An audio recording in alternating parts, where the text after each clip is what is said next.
ایسٹراڈیول کے ریسیپٹرز آپ کے برین کے اوپر پریزنٹ ہیں، اور جب وہاں پہ ایسٹراڈیول کی کمی ہو جائے گی، آپ کو نیورو پروٹیکٹیو ہوتا ہے یہ، تو آپ کے میموری لاس اور الزائمر ڈیزیز ہونا شروع ہو جائے گی. آپ کے ہارٹ کے اوپر پریزنٹ ہیں، جب ہارٹ کو مائٹوکونڈریا اور انرجی نہیں ملے گی، ایسٹراڈیول نہیں ملے گا کام کرنے کے لیے، تو ہارٹ ڈیزیز کا رسک بھی آپ کا زیادہ ہو جائے گا. جسٹ لائک مین، حالانکہ مینوپاز سے پہلے عورتوں کے اندر ہارٹ ڈیزیز کا انسیڈنس زیادہ نہیں ہوتا، آدمیوں میں زیادہ ہوتا ہے. مینوپاز اس کے بعد آپ کے جو بونز ہوتے ہیں، بونز بھربھری ہو جاتی ہیں. آسٹیوکلاسٹ اور آسٹیوبلاسٹ کا ایک فنکشن کو ماڈریٹ کر رہا ہوتا ہے ایسٹراڈیول، یعنی کہ بون کی ریزارپشن کو اور بون کے بننے کو اس نے بیلنس رکھا ہوتا ہے.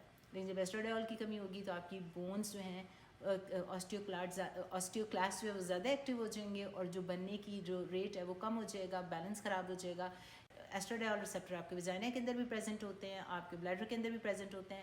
تو یہ تمام چیزیں جب افیکٹ ہوں گی تو آپ کو سیکشل ڈسفنکشن کے ساتھ ساتھ یورینری ٹریکٹ انفیکشنز بھی اس کا پرابلم بھی اسٹارٹ ہو جائے گا.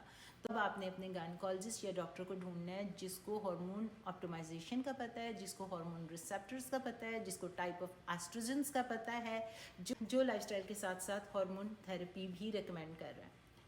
ہارمون آپٹیمائزیشن کا یہ مطلب نہیں ہے کہ ہارمون دے کے ہم آپ کو اوور نائٹ جوان بنا دیں گے.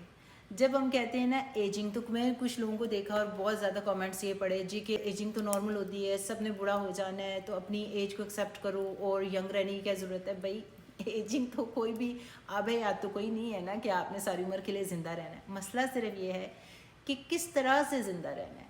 آپ کے پاس کوئی ایسی دوائی نہیں ہے کہ آپ 20 سال کی ایج ہو جائے آپ کے، یا 20 سال کی طرح آپ کا ہارٹ کام کرنا شروع کر دے یا آپ کے مسلز کام کرنا شروع کر دیں. آپ کی جو اووریز ہیں وہ ایج کر رہی ہیں، وہ پہلے پیدا کر رہی تھیں ایسٹراڈیول، جس کی وجہ سے آپ کی ہیلتھ تھی، تندرست تھے آپ. اووریز تو فرٹیلیٹی کے اوپر کام کر رہی تھیں صرف، لیکن ایسٹراڈیول جو وہ پیدا کر رہی تھیں وہ ہیڈ ٹو ٹو آپ کے جسم کے اندر ہر آرگن کو فنکشن کرنے کے لیے چاہیے. آپ کے تھائرائڈ کی کمی ہو جاتی ہے تو آپ تھائرائڈ کی میڈیسن لیتے ہیں، موتیا آ جاتا ہے تو موتیا کی سرجری کر لیتے ہیں. اب اگر اللہ میاں نے آپ کے بچے کو پیدا کیا کلیفٹ لفٹ کے ساتھ، وہ نہیں ہوتا جہاں سے کلیفٹ لفٹ ہو جاتا ہے، اب اگر آپ یہ کہیں یہ تو نیچرل ہے، یہ تو ایک بیماری کے ساتھ پیدا ہوا ہے اور یہ تو اللہ میاں نے پیدا کیا ہے تو اب اس کو ایسے ہی رہنے دو، پھر تو سائنس کے طریقے سے ہم کلیفٹ لپ کی سرجری کیوں کریں گے. اس طرح اگر کسی کو بچہ پیدا نہیں ہوتا تو وہ جا کے آئی وی ایف یا ہارمونس کی ہیلپ لیتا ہے. تو آپ یہ کہیں جی کہ اب اللہ نے بچہ نہیں پیدا کیا. بہت زیادہ لوگ ایسے کہتے ہیں کہ اگر ہم یہی پروسیس ہے اسی طرح سے اولڈ ہونا چاہتے ہیں، لیکن ساتھ وہ یہ دعا بھی کر رہے ہوتے ہیں کہ کسی کے اوپر برڈن نہ بنے.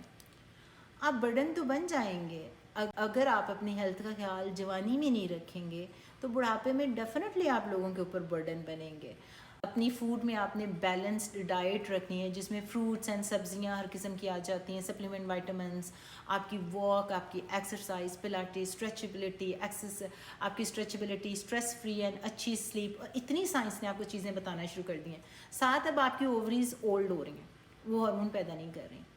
اب آپ کو یہ بتایا جا رہا ہے جی کہ سائنٹیفکلی اگر آپ یہ ہارمون لیں گے تو آپ کو وقتی طور پہ فائدہ ہوگا، لیکن 65 ایئرس کے بعد آپ کو جو بیماری آ رہی تھی، جس کی وجہ سے آپ ویل چیئر پہ جا رہے تھے، جس کی وجہ سے آپ ہارٹ ڈیزیز، جس کی وجہ سے آپ نام بھولنا شروع ہو گئے تھے اور الزائمر ہو گیا تھا، اپنے رشتہ داروں کو نہیں پہچان رہے، کیٹریکٹ ہو گیا تھا، آپ کی آنکھوں میں موتیا آنا شروع ہو گیا، آپ کی بون میں، بیک میں ہر جگہ درد ہو رہا ہے، آپ کو نارمل فنکشن نہیں کر سکتے، بوجھ تو بن گئے نا آپ کسی کے اوپر. تو جو چیز آپ 50s میں کرنا شروع کریں گے وہ 65 کے بعد جس طرح کی آپ کی ایجنگ ہونی ہے، اگر آپ اس کو ڈیلے کر دیں کہ ایجنگ تو ہونی ہے اس کو نہیں روک سکتے، لیکن وہ 65 کی بجائے اگر 95 میں یا 90s میں وہ چینجز آنا شروع ہو جائیں کہ ویل چیئر پہ آپ 65 کی بجائے 95 پہ چلے جائیں، آپ کے میموری لاس نہ ہو. جب آپ جائیں اس دنیا سے تو اچھی میموری اپنے رشتہ داروں کو یاد کرتے ہوئے جائیں، نہ کہ آپ بھول چکے ہوں کہ کون کون تھا. آپ کو جو ہے نی ریپلیس کرانے کی اتنی ضرورت محسوس نہ ہو، آپ چلتے پھرتے اس دنیا سے چلے جائیں. دیکھیں ہماری فیتھ ہے، لیکن ساتھ اللہ میں نے سائنس بھی دی ہے، اقرا پڑھنے کو بھی کہا ہے، سائنٹیفک نالج بھی دیا ہے. چوائس آپ کی ہے کہ آپ نے کرنا کیا ہے.